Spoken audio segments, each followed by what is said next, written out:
Coopération nord-sud égale ou asymétrique, la question devient de plus en plus embarrassante en Afrique, notamment au Cameroun.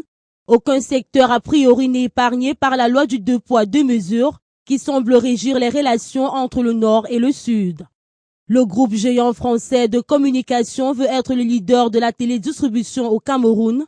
L'entreprise en question aurait manœuvré auprès des juridictions locales pour obtenir un test lui permettant de détruire les entreprises de câble distribution de la capitale économique Douala en procédant à la saisie de leur matériel de diffusion. Il se trouve qu'au Canal ne veut pas l'existence des opérateurs nationaux au Cameroun, alors que c'est l'opérateur étranger qui est dans l'illégalité au Cameroun. Si vous vous référez au texte, l'entreprise Canal Plus n'a pas le droit de faire la RDS au Cameroun. Elle fait la RDS, la version 17 direct par satellite, et elle empêche aux opérateurs camerounais de développer des entreprises privées de communication audiovisuelle. Il n'y a pas 2 mois, un tribunal de Douala, le tribunal de grande instance de Douala, a condamné Canal d'arrêter de perturber les opérateurs camerounais du secteur de la télédistribution. Nous sommes surpris que 2 mois après, cette décision a été signifiée à Canal, qu'on nous rapporte aujourd'hui de manière avérée que Canal a pu obtenir les ordonnances de saisie auprès du tribunal de première instance de Nokoti et de Bonanjor pour détruire les entreprises camerounaises.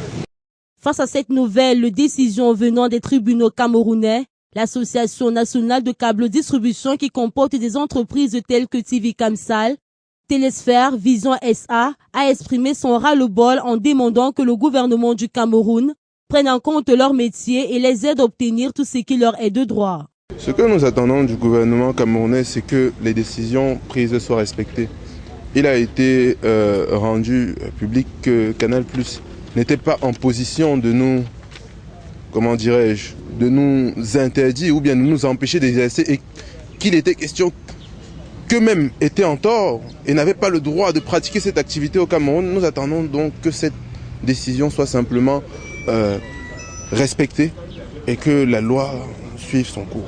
Cette décision intervient quelque temps après que les opérateurs de câble distribution aient obtenu gain de cause auprès du tribunal de grande instance, lequel a reconnu le 12 septembre dernier l'incapacité juridique de Canal+ à agir au Cameroun en qualité d'entreprise de communication audiovisuelle.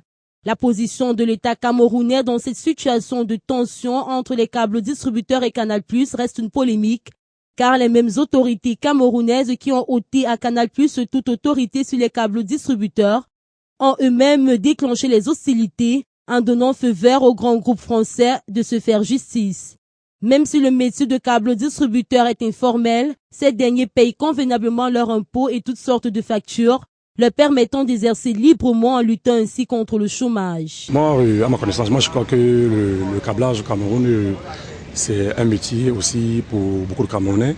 Beaucoup de Camerounais qui n'ont rien à faire et qui ont appris le métier de la technique, particulièrement moi. Et nous essayons de faire ce métier parce qu'il y a beaucoup de familles qui sont nourries par ça. Et beaucoup de Camerounais sont informés à partir des câbleurs. Moi, je crois que l'État doit revoir ces situations parce que beaucoup ont fréquenté et beaucoup n'ont pas d'emploi. Alors, il y a beaucoup de choses qui se passent au Cameroun. Donc, moi, je croyais peut-être que l'État allait essayer d'améliorer la situation des câbles opérateurs. Parce qu'il y a beaucoup ici qui sont sans emploi et qui sont revenus du côté du câble. Après plusieurs siècles de traite négrière enchérie par une intense période d'impérialisme, les États africains ont lutté et ont finalement accédé à leur indépendance. Alors, il y a lieu de se poser la question de savoir si cette indépendance est réelle ou virtuelle, car les actions impératives de Canal+, qui a déjà la main mise sur le secteur de distribution d'images dans certains pays, comme la Côte d'Ivoire et le Gabon, prêtent à confusion.